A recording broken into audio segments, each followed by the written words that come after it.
सभी बड़े सदा यही कहते आए कि यदि आगे बढ़ना है तो अपनों का साथ दो।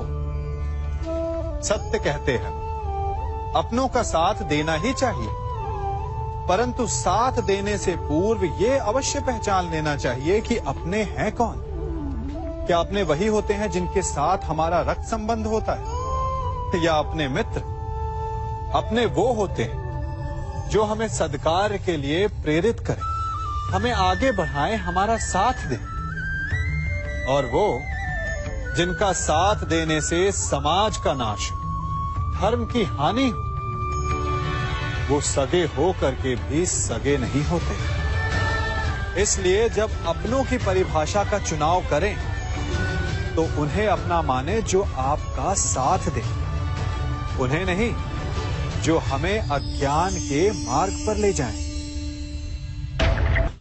सीमा एक रेखा ही नहीं, एक परिभाषा भी है।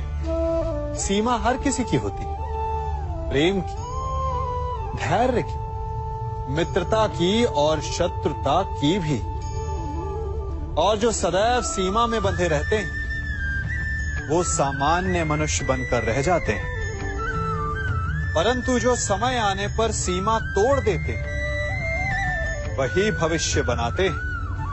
क्योंकि सीमा केवल आपको मर्यादा में नहीं रखती, आपको बांधती भी है। अब ये आप पर, मुझ पर, हम सब पर निर्भर करता है कि ये जाने कौन सी सीमाएं हमें बांधती हैं और कौन सी सीमाएं शक्ति के नए मार्ग समक्ष लाती हैं। इसलिए सीमाएं तो जो कर सकते हो उससे अधिक करने का प्रयत्न करो, तभी नई सीमाएं बना पाओगे। भाग्य क्या है?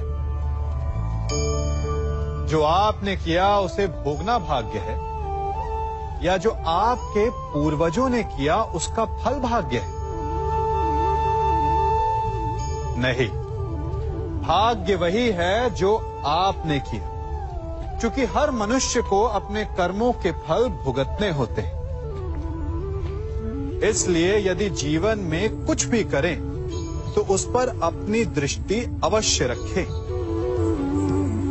क्योंकि आपके एक कर्म का फल आपका भविष्य बदल सकता है।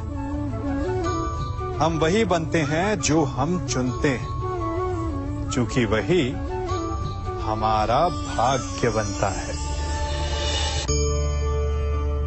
मनुष्य सुंदरता से आकर्षित होता है, उससे प्रेम करता है और असुंदर को देता है। ऐसा होता है ना? क्या आप ऐसा नहीं करते? करते हैं। तो सुंदर और असुंदर की परिभाषा क्या है? इस आकर्षण और विकर्षण का कारण क्या है? कभी सोचा है? कभी सोचा है कि जिससे आप प्रेम करते हैं, जिसके प्रति आप आकर्षित होते हैं, अचानक से उसके लिए मन में वितृष्णा आ जाती है, और जिसके प्रति घृणा होती है उसके लिए एकाएक आपके मन में प्रेम उमड़ आता है। कारण है दृष्टिकोण। क्योंकि सुंदरता आपके मन में होती है, आपके सोच में होती है, आपके दृष्टिकोण में होती है। इसीलिए किसी को कीचड़ में खिला हुआ कमल सुंदर लगता है, और किसी को निर्मल चंद्रमा में भी कलंक का धब्बा दिख जाता है। यदि आपको सुंदरता अनुभव करनी, हर पल आनंद में रहना है, तो अपने दृष्टिकोण को सुंदर बनाएं और अपने आप सब कुछ सुंदर बन जाएगा।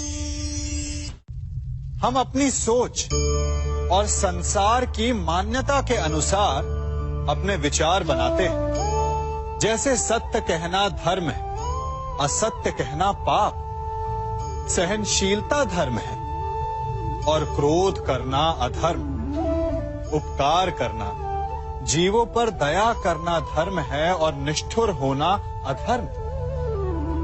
परंतु क्या यही सत्य है? क्या कभी कभी परिस्थितियां इन आवेशों को उल्टा नहीं कर देती? करती हैं। यदि इस संसार में कुछ धर्म है, कुछ पुण्य है, कुछ महान है, तो परिस्थिति के अनुसार चलना। जटायु स्मरण है आप सबको, वो जिन्होंने रावण पर क्रोध किया था, उस पर आक्रमण किया था। उस समय जटायु का क्रोध पाप नहीं था, धर्म था। इसीलिए अंत में उन्हें भगवान राम की गोद मिली। और कुछ ऐसे भी होते हैं जो धर्म को सहनशीलता समझकर हर अन्याय को सहते हैं और अंत में वो बाणों की शैया पाते हैं। यदि कोई पशु या व्यक्ति अकारण आक्रमण करके किसी निर्दोष के प्राण लेने की चेष्टा करे, तो उसके रक्षा हेतु उसका वध कर देना पाप नहीं, समय की मांग है। क्योंकि आक्रमण भी आत्मरक्षण ही है। यदि किसी दुष्ट की सहायता करने से सामान्य मनुष्य को कष्ट पहुंचे, पीड़ा पहुंचे, तो उसे सहायता ना देना ही धर्म है। अकारण क्रोध अस्वीकार्य है, परंतु यदि क्रोध से कुछ शुभ हो, पाप बाहुभीत हो, तो क्रोध और दंड भी धर्म ही है।